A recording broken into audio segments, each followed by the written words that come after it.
Hello friends, this is Himani. Welcome to you HBC science classes. आप सभी का HBC science classes में स्वागत है।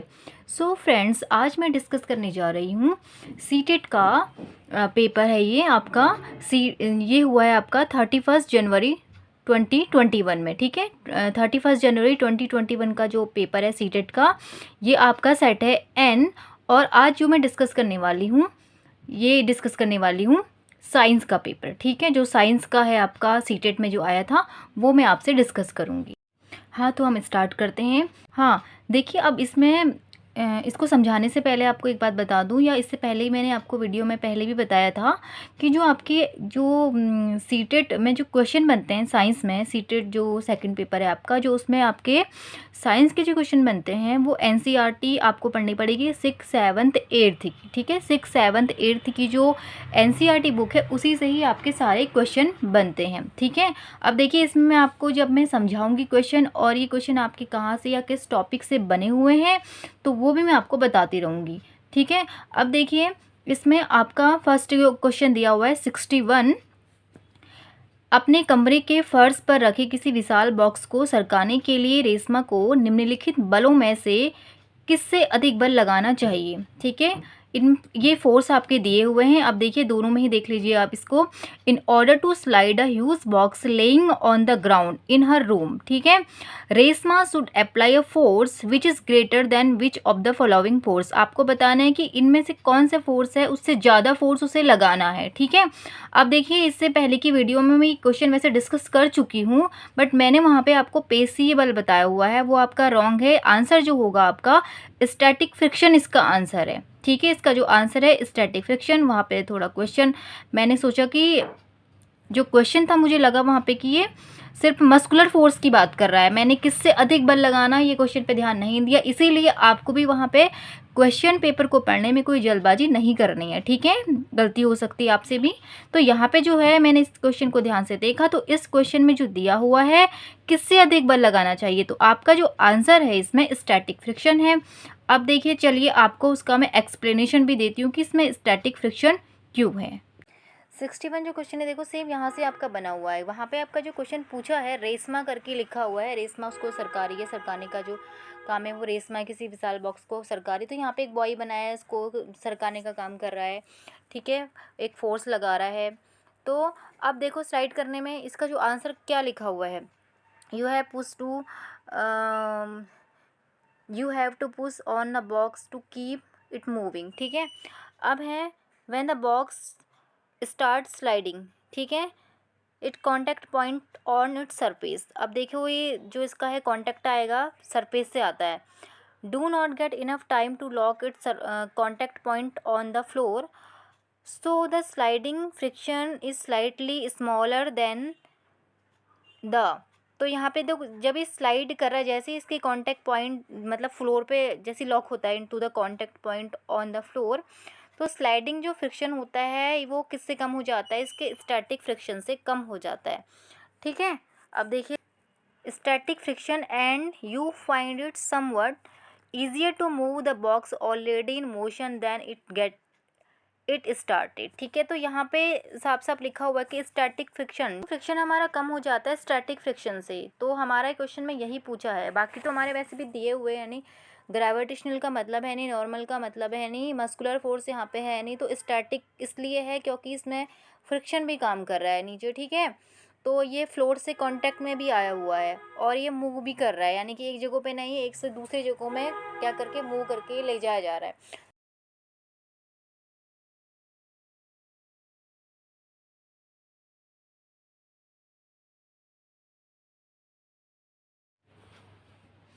चलिए, अब चलते हैं नेक्स्ट। आपका क्वेश्चन 62 है।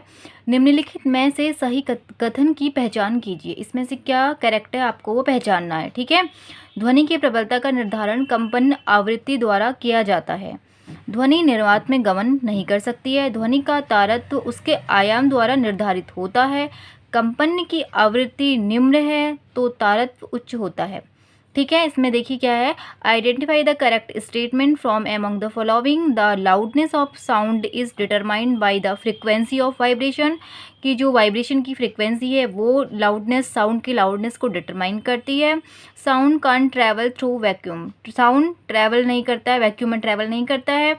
Pitch of sound is determined by its amplitude. The lower of frequency of the vibration higher is the pitch. तो इसका जो करेक्ट आंसर है 2 है, sound can travel through vacuum, ध्वनि निर्वात में गमन नहीं कर सकती है। ठीक है, तो आंसर इसका है सेकंड। इसका एक्सप्लेनेशन भी हम देख लेते हैं। अब देखिए 62 का जो एक्सप्लेनेशन है, ये आपका जो क्वेश्चन आया है 62 ये आया है क्लास 8th में, जो आपका चैप्टर 13 है साउंड। ठीक है, चैप्टर 13 जो आपका है साउंड से आपका आया हुआ है। ठीक है, साउंड से आया हुआ है। ठीक है, तो sound travel through medium gas, liquid और solid, it can't travel in vacuum. अब देखिए वैक्यूम में ट्रैवल नहीं करता है, तो इसमें से आपने सही बताना है। तो आपका सेकंड वाला जो दिया हुआ था कि साउंड जो है, sound can't travel through vacuum, sound जो है वैक्यूम में ट्रैवल नहीं करता है, तो बाकी हमें ऑप्शन में जाने की ज़रूरत नहीं है। अभी एक ऑप्शन ये करेक्ट दिया हुआ है, तो ठीक है, तो आंसर इसका हो जाएगा सेकंड। करते हैं नेक्स्ट जो आपका दिया हुआ है 63 है, नीचे दिया गया कौन सा समुच्चय ऐसे द्रवों को समाविष्ट करता है जो विद्युत के हीन चालक है। हीन मतलब पुअर कंडक्टर। ठीक है, which of the following sets comprises liquid which are poor conductor of electricity. आपको बताना है कि इलेक्ट्रिसिटी के कौन से पुअर कंडक्टर इसमें हैं। तो आपका इसमें जो क्वेश्चन दिए हुए हैं, लवण, विलयन, नींबू का रस, सिरका। शैम्पू, वनस्पति तेल, आसुत जल, चीनी का विलयन, सिरका, नींबू का रस, टोंटी का जल, शैम्पू, शहद। इसमें भी देखिए salt solution, lemon juice, vinegar, shampoo, vegetable oils, distil water, sugar solution, vinegar, lemon juice, tap water, shampoo, Honey. अब देखिए जो इसका करेक्ट आंसर है, हम जानते हैं कि shampoo, vegetables oil, distil water. अब देखिए इसका आंसर करेक्ट है कैसे, अगर हम देखें कि इसमें पूछा है कि liquid which poor conductor of electricity, poor की हम देखें तो लेमन जूस जो होता है यहाँ पे दिया है। अगर पेयर में देखिए, पेयर की बात है तो लेमन जूस दिया है, ये तो आपका जो होता है गुड कंडक्टर होता है। ये विनेगर जो होता है, क्योंकि एसिड जो होता है वो तो इलेक्ट्रिसिटी को वैसे ही कंडक्ट करता है आपका, विनेगर तो आपका वैसे ही आपका क्या होगा, गुड कंडक्टर हो जाएगा। ठीक है, अब इस वाले में देखेंगे तो हमें पता है कि डिस्टिल वाटर को हम देख सकते हैं, इसमें डिस्टिल वाटर जो दिया हुआ है इसी में दिया हुआ है। डिस्टिल वाटर वैसे भी हम जानते हैं कि पुअर कंडक्टर होता है, जबकि सॉल्ट का सॉल्यूशन है तो वहाँ पे आपका क्या आता है, टैप वाटर जो होता है वो इलेक्ट्रिसिटी का क्या होता है, गुड कंडक्टर होता है या इलेक्ट्रिसिटी को कंडक्ट करता है। ठीक है, और इसमें जो नेक्स्ट ऑप्शन है sugar solution, vinegar, lemon juice यहाँ भी दिया हुआ, विनेगर यहाँ भी दिया है, यहाँ शुगर सॉल्यूशन दिया है। टैप वाटर इसमें दिया, टैप वाटर तो वैसे हम जानते हैं कि क्या होता है, इलेक्ट्रिसिटी का गुड कंडक्टर होता है, ये मैंने आपको पहले अभी बता दिया है। अब इसमें हमें जो ऑप्शन लगा डिस्टिल वाटर देख सकते हो, और डिस्टिल वाटर हम जानते हैं कि ये क्या होता है, पुअर कंडक्टर होता है। बाकी है वेजिटेबल ऑयल एंड शैम्पू। तो इसमें जो आपका दिया हुआ है सेट जो है सेकंड वाला करेक्ट है। ओके, तो इसमें कोई एक्सप्लेनेशन की ऐसी नीड नहीं है। अब इसमें नेक्स्ट क्वेश्चन पे चलते हैं 64। नीचे दिया गया कौन सा समुच्चय रासायनिक परिवर्तनों को समाविष्ट करता है। इसमें से आपको बताना है कौन सा ऐसा जो सेट है जिसमें सारे केमिकल चेंज हैं। ठीक है, अब हम समझते हैं पहले केमिकल चेंज क्या होते हैं और फिजिकल चेंज क्या होते हैं। देखिए केमिकल चेंज वो होते हैं जब एक बार अगर कोई चेंज हो गया वो अपनी ओल्ड स्टेज में नहीं आता है। ठीक है, या हम कह सकते हैं उसको इरिवर्सिबल होते हैं। बाकी बात आई फिजिकल चेंज की। फिजिकल चेंज क्या होते हैं, जो रिवर्स होते रहते हैं, मतलब अपनी ओल्ड स्टेज में फिर से आ जाते हैं। ठीक है, एक बार बदलते तो ऐसे नहीं कि वो चेंज परमानेंट हो गया, वो चेंज जो होता है टेम्परेरी होता है। अगर हम बात करें केमिकल चेंज की, केमिकल चेंज जो होता है एक तरीके से एक परमानेंट चेंज होता है। एक बार अब बदल गया तो चेंज हो गया तो हो गया। अब इसमें से देखिए कौन सा है केमिकल चेंज का। ठीक है, अब है लवण, जल में लवण का घोलना, भोजन का पाचन, कागज के टुकड़े। अब इसमें से देखिए ऐसा है कि क्वेश्चन ऐसा आता है आपका कि आपके जो सेट दिए हैं या पेयर आपके दिए हैं उसमें से आपके हो सकते हैं कि 2 करेक्ट दिखा रहा है, 1 रॉन्ग आ रहा है, या 1 रॉन्ग है 2 करेक्ट हैं। तो आपको सारे पेयर देखने की करेक्ट है या नहीं है। ठीक है, अब इसमें है dissolving salt in water, digestion of food. अगर डाइजेशन ऑफ फूड की बात करें तो ये तो वैसे केमिकल चेंज होता है। ठीक है, श्रेडिंग ऑफ पेपर, यहाँ पे आपका है फिजिकल चेंज। ठीक है, dissolving salt in water physical change. अब है cooking of food, boiling of water, dissolving sugar in water. अगर हम बात करें सेकंड ऑप्शन इसमें भी करेक्ट नहीं है, क्योंकि ये कुकिंग ऑफ फूड, ये केमिकल चेंज आपका आता है, ठीक है। Boiling of water physical change हो गया आपका। अब कोई इसमें दो पेयर, वैसे ही हमें अलग इसमें टाइम वेस्ट नहीं करते हैं। अब नेक्स्ट में चले जाते हैं हम। नेक्स्ट आपका जो दिया है rusting of iron, burning of paper, digestion of food. अगर इसकी बात करें तो इसमें हमें सारे ही ऑप्शन करेक्ट दिख रहे हैं, क्योंकि रस्टिंग ऑफ आयरन में अगर जंग लग जाता है तो वो क्या होता है, बदल गया तो फिर उसको हम सही नहीं कर सकते हैं। बर्निंग ऑफ पेपर बर्न हो जाता है तो फिर से उसकी ऐसे हम उसको पेपर नहीं बना सकते हैं। डाइजेशन ऑफ फूड, जैसे फूड हमारा बॉडी में डाइजेस्ट हो गया तो फिर से हम ऐसा नहीं कर सकते हैं, उसको हो गया तो हो गया, ठीक है, उसको इरिवर्स नहीं कर सकते, ऐसा कर सकते हैं एक तरीके से, ठीक है। तो हमारा जो इसमें आंसर हो गया था। और अब इसमें फोर्थ ऑप्शन की वैसे ज़रूरत नहीं है, वैसे बॉइलिंग ऑफ दिया हुआ है वाटर, ये हमारा फिजिकल चेंज होता है, ठीक है। तो ऐसे ही हमें क्या करना है, टाइम कम वेस्ट करते हुए क्वेश्चन को भी पहचानना है और आंसर को भी पहचानना है, ठीक है। और सबसे इम्पॉर्टेंट है हमारे लिए कि हमें क्वेश्चन को अच्छे से रीड करना है वहाँ पे, ओके। अब देखिए नेक्स्ट आपका क्या क्वेश्चन दिया हुआ है, 65 क्वेश्चन, ठीक है। अब 65 जो क्वेश्चन आपका है ये न्यूमेरिकल बेस्ड क्वेश्चन है, ठीक है। तो ये हम देखते चले क्वेश्चन क्या है। नीना किराने की कुछ वस्तुएं खरीदने के लिए साइकिल से बाजार जा रही थी। नीना क्या है, किराने के कुछ सामान लेने के लिए वो बाजार जा रही थी साइकिल से। बाजार उसके घर से 4 किलोमीटर दूर है। अब बाजार क्या है, उसके घर से 4 किलोमीटर दूर है। उसने पहले 10 मिनट 12 किलोमीटर पर आवर की चाल से गमन किया, ठीक है। पहले वो कितना चली, 10 मिनट 12 किलोमीटर प्रति घंटा की चाल से चली। उसे रास्ते में उसकी मित्र निखत मिलती है, ठीक है। उसके बाद चली, उसके बाद उसको फ्रेंड मिल गई है, जिससे वह रुककर 15 मिनट बातचीत करती है। अब वो रुक गई है, उसने 15 मिनट बातचीत भी की है, 15 मिनट तो उसने बातचीत में भी लगा दिए हैं, ठीक है। तो वो टाइम भी वहाँ पे उसका बढ़ रहा है रास्ते में। इसके पश्चात वह अपनी यात्रा 8 किलोमीटर पर आवर की चाल से फिर आरंभ करती है। अब दोबारा से वो चलती है तो वो कैसे चलती है, 8 किलोमीटर पर आवर, यानी कि 1 घंटे में 8 किलोमीटर के हिसाब से चल रही है की चाल से फिर आरंभ करती है। उसकी यात्रा की औसत चाल क्या है। अब देखिए ये आपका न्यूमेरिकल बेस्ड क्वेश्चन है, तो इसको तो चलिए हम सॉल्व करके देखते हैं कि इसका आंसर हमारा क्या आता है। वैसे इसका जो आंसर है वो है 6 किलोमीटर पर आवर, ठीक है। अब है इसमें है कि नीना क्या कर रही है, किराने का सामान लेने के लिए वो घर से मार्केट तक जा रही है। सबसे पहले इसे समझ लेते हैं। ये उसका हो गया होम, ये हो गया उसका मार्केट, ठीक है, हो गई मार्केट। अब ये घर से जा रही है मार्केट सामान लेने के लिए, और यहाँ से यहाँ तक की जो डिस्टेंस है वो 4 किलोमीटर ही है, ठीक है, इतना समझ लेते हैं। अब टोटल डिस्टेंस तो इसमें दे ही रखी है, टोटल डिस्टेंस 4 किलोमीटर दी हुई है, ठीक है। स्पीड हमारी कितनी दी हुई है, 12 किलोमीटर पर आवर, ठीक है। टोटल डिस्टेंस ये है, स्पीड दी है 12 किलोमीटर पर आवर। और ये भी जो स्पीड है किसकी है, जो फर्स्ट 10 मिनट, मतलब वो पहले जो सबसे पहले 10 मिनट तक जो चलती है, वो 10 मिनट जब जा रही है, 10 मिनट में जा रही है, उसकी जो स्पीड है वो कितनी है, 12 किलोमीटर पर आवर, यानी कि 1 घंटे में 12 किलोमीटर के हिसाब से वो चल रही है, फर्स्ट 10 मिनट की जो है, ठीक है। अब हम जानते हैं स्पीड इक्वल्स हमारा होता है डिस्टेंस अपॉन टाइम, तो या और लिख सकते हैं इसको हम, और हमारा ये एवरेज स्पीड हमारा हो जाएगा टोटल डिस्टेंस अपॉन टोटल, ठीक है, टाइम, ठीक है। अब इसमें देखिए आगे क्या है, अगर हम यहाँ से यहाँ तक तो ये फर्स्ट 10 मिनट में इतने की स्पीड से चल रही है, 12 किलोमीटर पर आवर की स्पीड से चल रही है।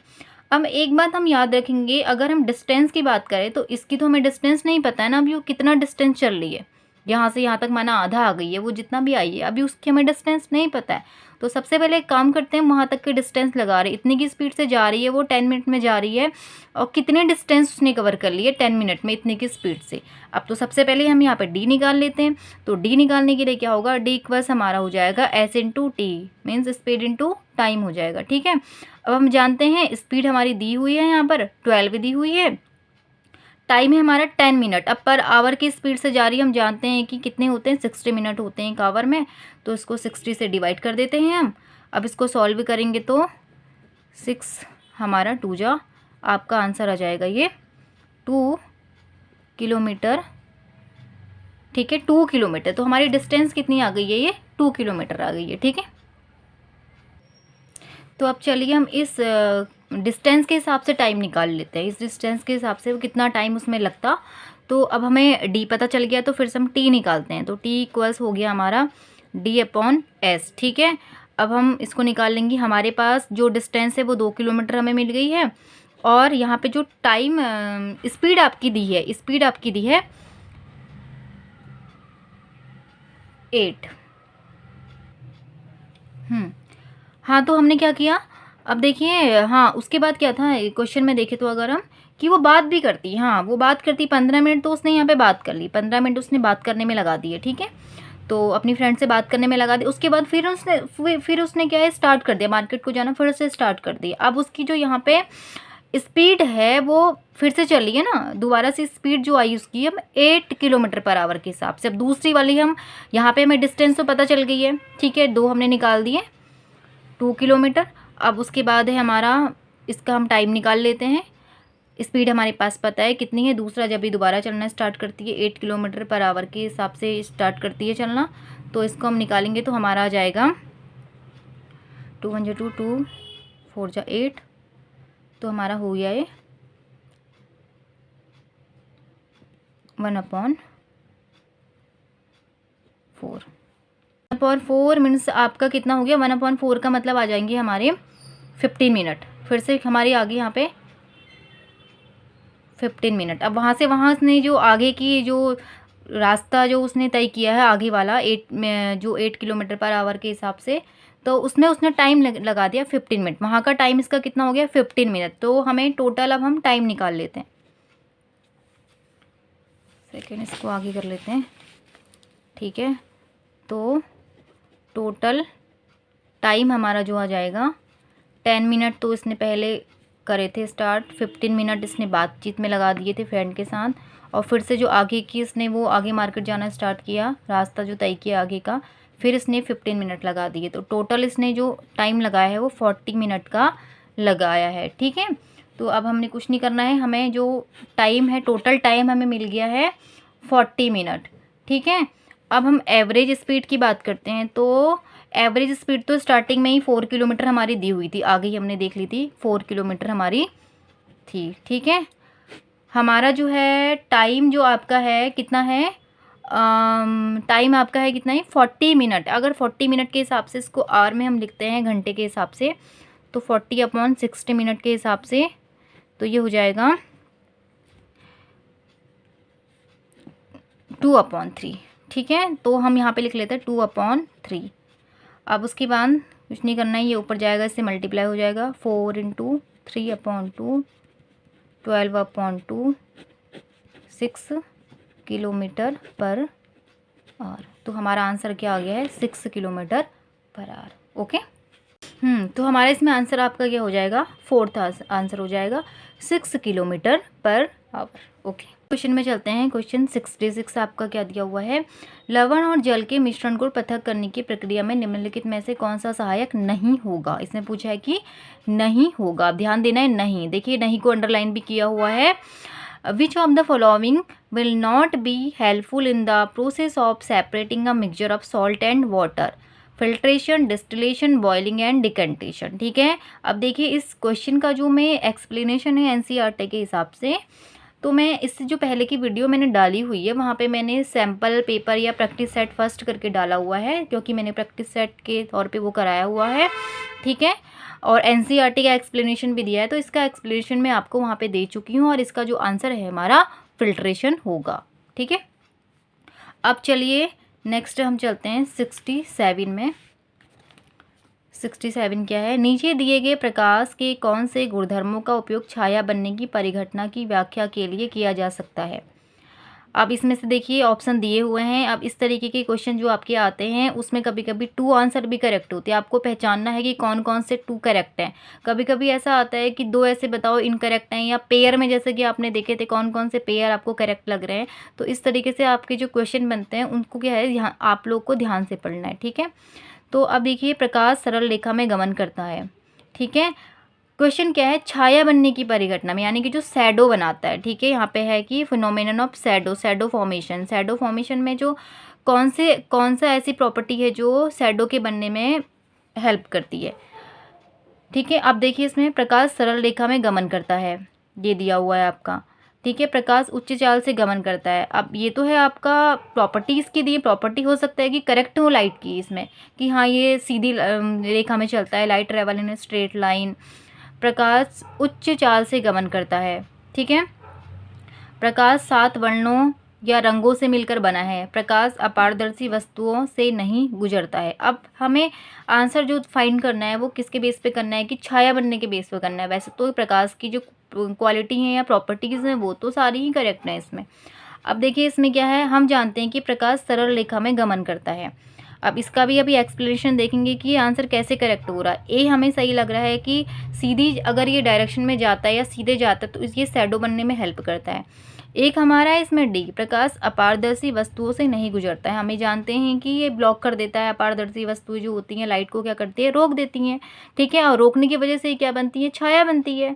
अब इसका जो करेक्ट आंसर है वो है ए एंड डी। ठीक है, थर्ड ऑप्शन करेक्ट है, डी एंड ए। अब इसका एक्सप्लेनेशन भी हम देखेंगे।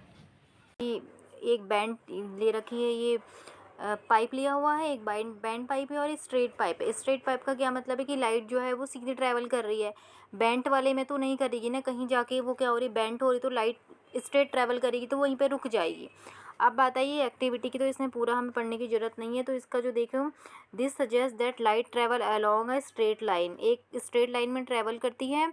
और that's is why when opaque object obstruct it a shadow form. और जब कोई ओपेक मतलब लाइट को रोक देता है, ऑब्स्ट्रक्ट करता है, तो वहाँ पे हमारी क्या बनती है, शैडो बनती है। तो हमारा इसमें हाँ, तो हमने इसमें क्या देखा था, डी और ए हमारा करेक्ट आंसर था।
देखिए 68 जो आपका क्वेश्चन बना हुआ है, ये क्लास 7 में सॉइल चैप्टर है, वहाँ से है। इसका आंसर भी आपको इसी में मिल जाएगा, क्योंकि सॉइल ये पार्टिकल्स तो आप जानते ही होंगे कि इसको पढ़ लेना आप, कि किसके पार्टिकल्स कितने छोटे या कितने बड़े होते हैं। ये सैंडी सॉइल का दिया हुआ है, ये क्ले सॉइल का दिया हुआ है। ठीक है, if the proportion of the fine particles is relatively higher than the, it is called clay soil. ठीक है, बहुत छोटे पार्टिकल होते हैं, अबाउट सेम ये लिखा हुआ है इसमें, ज़्यादा मैं इसमें पढ़ नहीं रही हूँ। ठीक है, तो ये क्ले सॉइल का दिया हुआ है, clay soil have less air, ये तो इसकी प्रॉपर्टी आपकी दी हुई है। छोटे छोटे गैप होते हैं, water can be held in the tiny gaps of the between the particle, क्योंकि जो इसके जो गैप होते हैं सैंडी सॉइल के, water can be held in the tiny gap, पानी इसमें रुक जाता है, टीनी जो इसमें टाइनी गैप्स होते हैं between the particles of the clay. So clay soils have less air, इसमें हवा कम जाती है। ठीक है, तो ये तो इसकी बात है। बाकी बात आई आपकी, अगर इसमें आगे लिखा हुआ है देखिए, ये है they are heavy as they hold more water than the sandy soil, इसीलिए ये हैवी होती है सैंडी सॉइल से। ठीक है, ये तो सैंडी और उसकी बात आई। बट ये बात आई अगर लोमी सॉइल की, लोमी और उसमें है the best top soil growing plant इस लोम, जो ठीक है, loamy is the mixture of sand and clay. अब ये लोमी जो है सैंड और क्ले दोनों का ही मिक्सचर है। Another type of soil particle known as slit.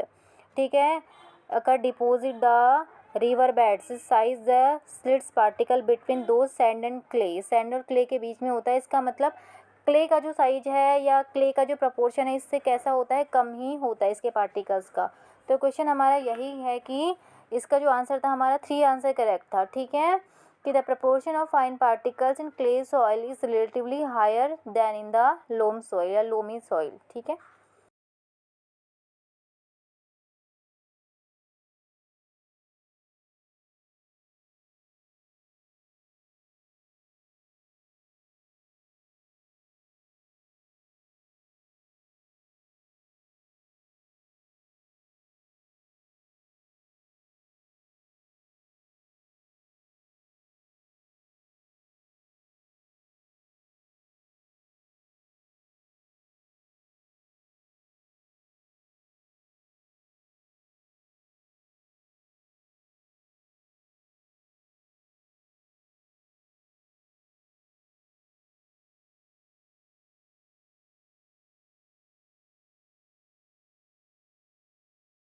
अब इसमें देखिए इसका जो एक्सप्लेनेशन है ये यहाँ से दिया हुआ है आपका।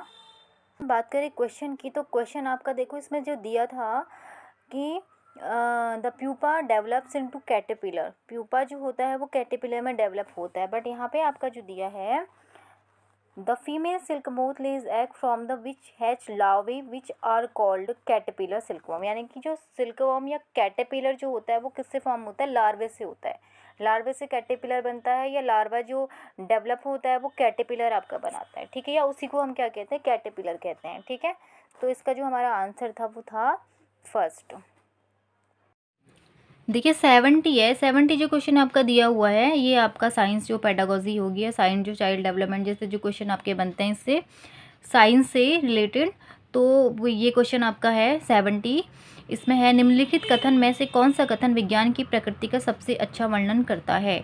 अब देखिए जो आंसर आपके दिए हुए जो ऑफिशियल आंसर किए उसके अकॉर्डिंग दिए हुए हैं, और ये जो इसमें आंसर आपका फर्स्ट करेक्ट है, विज्ञान प्रकृति में सामाजिक है। Science is social in nature, answer correct 1 है। बाकी देखते हैं वैज्ञानिक अपने कार्य में पूर्ण रूप से निष्पक्ष होते हैं, ये नहीं होता है। ठीक है, वैज्ञानिक विधि अनुसंधान के संचालन में एकमात्र मार्गदर्शिका, ये भी नहीं है कि scientific method is only guide for conducting research, के लिए ही साइंटिफिक मेथड का यूज़ हम नहीं करते हैं। Science is a system of beliefs, विज्ञान विश्वासों की एक प्रणाली है, ऐसा नहीं है, विश्वासों की प्रणाली नहीं है। विज्ञान प्राकृतिक में सामाजिक है। ठीक है, यानी कि साइंस भी अपने आप में क्या होती है, science is social in nature, science भी नेचर में कैसी होती है, सोशल होती है। तो आंसर आपका इसमें फर्स्ट करेक्ट है। ठीक है, अब नेक्स्ट है 71 में चले जाते हैं अब हम। 71 देखिए, विज्ञान की पाठ्यचर्या में संज्ञानात्मक वैधता का अर्थ है। पहले पढ़ लेते हैं इसके ऑप्शन क्या दिए हुए हैं। शिक्षार्थियों के संज्ञानात्मक स्तर के अनुसार सामग्री का समायोजन, पाठ्य वस्तु का तुच्छीकरण, विज्ञान के उचित मज़ेदार तत्वों को शामिल करना, विज्ञान की अवधारणा समय के साथ कैसे विकसित होती है का समावेश। ठीक है, तो अब देखिए इसमें इंग्लिश में देख लेते हैं क्या है इसमें दिए हुए हैं। Adaptation of content as per the cognitive level of learner. ठीक है, यानी कि कभी भी देखिए लर्नर के कॉग्निटिव जो लेवल होता है उसका संज्ञानात्मक जो स्तर होता है उसके अनुसार ही क्या है, सामाजिक कंटेंट का एडेप्टेशन करना। ठीक है, डाइल्यूशन ऑफ कंटेंट को जो है का डाइल्यूशन हो गया, तुच्छीकरण यहाँ पे जो लिखा हुआ है आपका। Illusion of appropriate fun element of science, विज्ञान के उचित मज़ेदार तत्वों को शामिल करना।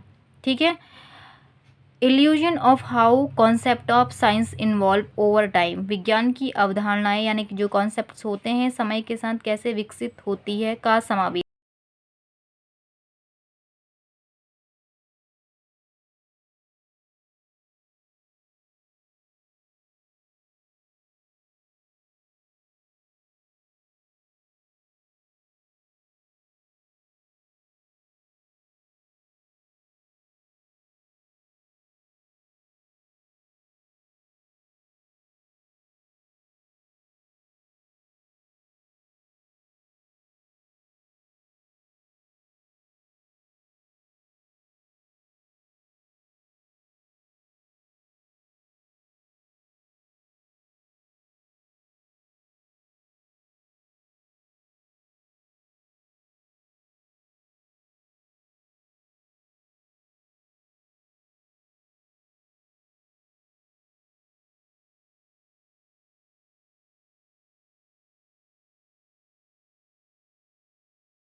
क्योंकि उसको क्या करने हैं, आंकड़े एकत्र करने हैं, और यहाँ पे वो क्या निकाली, निष्कर्ष निकाल लिए। ठीक है, तो इसमें आंसर आपका हो जाएगा सेकंड। जो क्वेश्चन है कहाँ गलत हो गई है, ठीक है, क्वेश्चन पूछा है कि गलत हो गई है और आंसर आपने करेक्ट बताना है। अब चलिए हम नेक्स्ट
सही आपने बताना है कि इसमें से कौन सा करेक्ट है, ठीक है। बृहदान्त्र में पाचित भोजन का अवशोषण होता है, बृहदान्त्र में भोजन का परिपाचन होता है, बृहदान्त्र में अंगुली के समान उभरी हुई संरचनाएं होती हैं जिन्हें दीर्घरोम कहते हैं, बृहदान्त्र क्षुद्रांत्र की अपेक्षा चौड़ी तथा छोटी होती है। अब इसमें देख लेते हैं, absorption of digested food take place large intestine, large intestine में हमारा एब्जॉर्प्शन नहीं होता है, absorption of digested food take place in large intestine, ठीक है। अवशोषण जो होता है जो हो जाता है कंप्लीट, जो हमारा एब्जॉर्प्शन हो जाता है वो कहाँ पे होता है, ये छोटी आंत में ही हो जाता है, हमारा स्मॉल में ही हो जाता है, ये आपका सही नहीं है, ठीक है। Assimilation of food take place in large intestine, नहीं, एसिमिलेशन लार्ज इंटेस्टाइन में नहीं होता है। Large intestine has a finger like projection called villi, जो विलाइज होते हैं ये स्मॉल इंटेस्टाइन में होते हैं, स्मॉल फिंगर लाइक जो प्रोजेक्शन होते हैं क्या करते हैं, ये ब्लड के थ्रू जो हमारे फूड में न्यूट्रिएंट्स उनको एब्जॉर्ब करने का काम करते हैं विलाई, और ये छोटी हमारे स्मॉल इंटेस्टाइन में होते हैं, ठीक है। और नेक्स्ट हमारा जो ऑप्शन दिया हुआ है वो है large intestine is wider than shorter than small intestine, large intestine जो होती है वाइडर, लार्ज इंटेस्टाइन वाइडर होती है और शॉर्टर देन स्मॉल इंटेस्टाइन, हाँ ये करेक्ट आंसर है। जो बड़ी आंत होती है छोटी की अपेक्षा चौड़ी होती है और कैसी होती है, छोटी होती है स्मॉल इंटेस्टाइन से, ठीक है। तो आंसर हो गया हमारा करेक्ट फोर्थ, ओके। देखिए इसमें देख सकते हैं आप, large intestine, the large intestine is wider and shorter than small intestine, ठीक है। ये आपका क्लास 7 में दिया हुआ है, न्यूट्रिशन इन एनिमल चैप्टर में ये क्वेश्चन आपका यहाँ से आया हुआ है, ठीक है। तो क्या है, large intestine is wider and shorter than small intestine, okay. Next 82, रेशम कीट के जीवन चक्र और रेशम फाइबर के उत्पादन के संबंध में कौन सा कथन सही नहीं है, ठीक है, नहीं है कह रहा है। तो इसमें आपका है 1, प्यूपा कोशित विकसित होकर कैटरपिलर बन जाता है, रेशम फाइबर कैटरपिलर द्वारा स्थापित प्रोटीन होते हैं, ये करेक्ट है। रेशम कीट के कोकून से रेशम का धागा प्राप्त किया जाता है, करेक्ट है। रेशम के लार्वा को कैटरपिलर कहते हैं, ठीक है। प्यूपा जो होता है विकसित होकर कैटरपिलर नहीं बनाता है, तो ये आपका आंसर करेक्ट है, मतलब जो नहीं है ये करेक्ट है, ठीक है। तो आंसर आपका हो जाएगा फर्स्ट, और इसका एक्सप्लेनेशन भी हम देख लेते हैं। The female silk moth lay eggs from which hatch larvae which are called caterpillar silkworm, ठीक है। they grow in size and when caterpillar is ready to enter the next stage its life history called pupa, it is the first wave to net hold itself then swings its heart to side in the form of figure, ठीक है। ये तो इसके बारे में यहाँ पे दिया हुआ है। 83, निम्नलिखित में से कौन सही मिलान का निरूपण करता है, ठीक है। अब इसको देख लेते हैं, इसमें देख लेते हैं क्योंकि ये लैंग्वेज थोड़ा इजी रहती है। Help in the movement of the body by contraction रिलैक्शन, ठीक है। जो क्या करती है, help in the movement of the body के मूवमेंट में कॉन्ट्रैक्शन और रिलैक्शन में हेल्प करती हैं, वो होती है मसल्स, ये मैच किए हुए हैं, देख लीजिए। Hard structure which form skeleton, skeleton जो बनाता है बोनी बनाती है हमारी स्ट्रक्चर, ठीक है।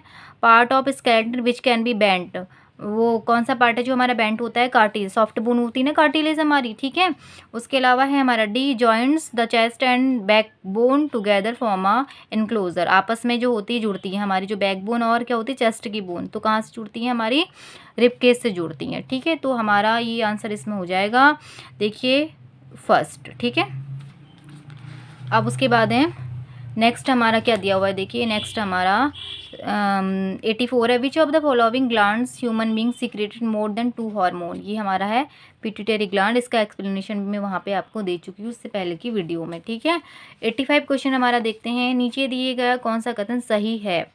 अब इसमें से all metals are hard, all non metals are gases, all non metals are non ductile, all metals are solid, तो इसका जो हमारा आंसर करेक्ट है वो है third, all non metals are non ductile, इसका भी एक्सप्लेनेशन मैं कर चुकी हूँ उससे पहले की वीडियो में, जहाँ पे सैम्पल पेपर में आपको मैंने ये क्वेश्चन बताए हुए हैं, ठीक है। नेक्स्ट हमारा है 86 है, Y is a man made fibre, Y एक मैन मेड फाइबर है, ऑप्टेन फ्रॉम नेचुरल सोर्स, जो हमें नेचुरल सोर्स से मिला हुआ है, बट कुड बी वाई इसमें से क्या हो सकता है, देखिए इसका आंसर वहाँ पे इनकरेक्ट हो गया है, इसका जो करेक्ट आंसर है वो है रेयॉन। अब रेयॉन क्यों है, देखिए क्योंकि यहाँ पे क्वेश्चन ऐसा पूछा है कि Y is a man made है, मैन मेड फाइबर है, ठीक है। Obtain from natural source, natural source से ऑप्टेन होता है लेकिन मैन मेड है, यहाँ पे खाली नेचुरल फाइबर नहीं पूछा है, ठीक है, पूछा मैनमेड ही है। तो यहाँ पे रेयॉन होता है, रेयॉन जो होता है मैनमेड फाइबर होता है, लेकिन हमें बनता है या ऑब्टेन्ड होता है नेचुरल सोर्स से ऑब्टेन्ड होता है। तो आंसर आपका हो जाएगा 4। तो इससे पहले वीडियो मैंने झूठ आपको इसका करेक्ट आंसर बताया है वो रॉन्ग है, ठीक है। अब देखिए 86 जो है ये आपका चैप्टर क्लास 8th का है ये, ठीक है, साइंस में।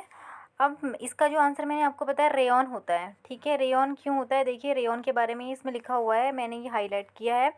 Scientist were successful in obtaining in fibre having a property similar to that of silk. Scientist ने क्या ऑब्टेन किया, एक फाइबर जिसकी प्रॉपर्टी किसकी तरह होती हैं, सिल्क की तरह होती है। Such a fibre was obtain by chemical treatment of wood pulp, जो किसके ट्रीटमेंट से मिलती है, ऑब्टेन होती है, वुड पल्प के केमिकल जो ट्रीटमेंट से ऑब्टेन होती है मिलती है। This fibre was called rayon और आर्टिफिशियल सिल्क, इसे आर्टिफिशियल सिल्क भी कहते हैं।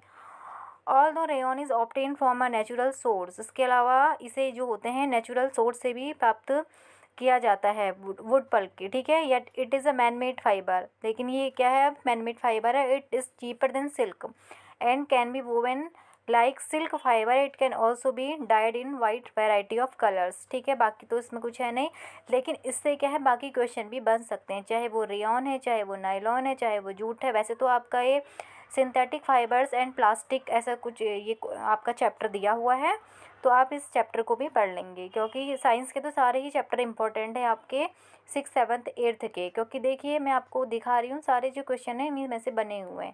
नेक्स्ट देखिए क्या इसमें दिया हुआ है, ये आपकी टेबल दी हुई है, इसमें calorific value, state and ignition temperature दिए हुए हैं हर किसी के, ठीक है। आपने बताना है which is the best suited as domestic fuel. Domestic fuel के लिए सबसे बेस्ट सूट क्या होता है, आंसर इसका सी करेक्ट है। मॉडरेट कैलोरीफिक वैल्यू होनी चाहिए, स्टेट गैस होनी चाहिए और इग्निशन टेम्परेचर हाई होना चाहिए, ठीक है। तो आंसर हो गया इसका सी। 88 हमारा है, species restricted to a particular area refer to as extinct species, endemic species, migratory species and endangered species. तो इसका जो करेक्ट आंसर है एंडेमिक स्पीसीज, इसका भी मैं एक्सप्लेनेशन एनसीईआरटी में दे चुकी हूँ इससे पहले वीडियो में। क्वेश्चन 89 जो है, metal X displace metal Y from its salt solution. एक मेटल एक्स है वो क्या करता है, वाई को उसके सॉल्ट के सॉल्यूशन से क्या करता है, डिस्प्लेस कर देता है, ठीक है। ये सॉल्ट का सॉल्यूशन इसी मैंने पहले भी बता दिया है, इसको डिस्प्लेस कर देता है इससे, तो ठीक है। तो यहाँ पे आपका आ जाएगा एक्स एस और वाई आपका अलग हो गया है, ठीक है। अब उसके बाद ये कह रहा है कि Z from its but is not able to displace, लेकिन ये जेड को डिस्प्लेस नहीं कर पाता है। एक्स है जो ये जेड को डिस्प्लेस नहीं कर पाता, मीन्स ये रिएक्शन नहीं होगी, इसको डिस्प्लेस नहीं कर पाता है। तो आपने बताना है कि कौन सा ये मेटल मोस्ट रिएक्टिव होगा। जब हम जानते हैं कि जो मोस्ट रिएक्टिव मेटल होता है वो दूसरे मेटल को उसी के सॉल्ट के सॉल्यूशन से क्या करता है, डिस्प्लेस कर देता है, ठीक है। और डिस्प्लेसमेंट रिएक्शन में भी हमने ये समझा है। अब देखिए तो इसका जो हमारा आंसर होगा मोस्ट रिएक्टिव जो मेटल है वो है आपका जेड, ठीक है। एक्स ने जो है वाई को तो डिस्प्लेस कर दिया लेकिन जेड को नहीं कर पाया ना, तो जेड इसका मतलब इससे ज़्यादा रिएक्टिव है, तो आंसर आपका हो जाएगा जेड। अब देखिए हमारा लास्ट क्वेश्चन है, 90 क्वेश्चन दिया हुआ है। Light rays from an object fall on a surface and gate reflected in a completely diffused manner.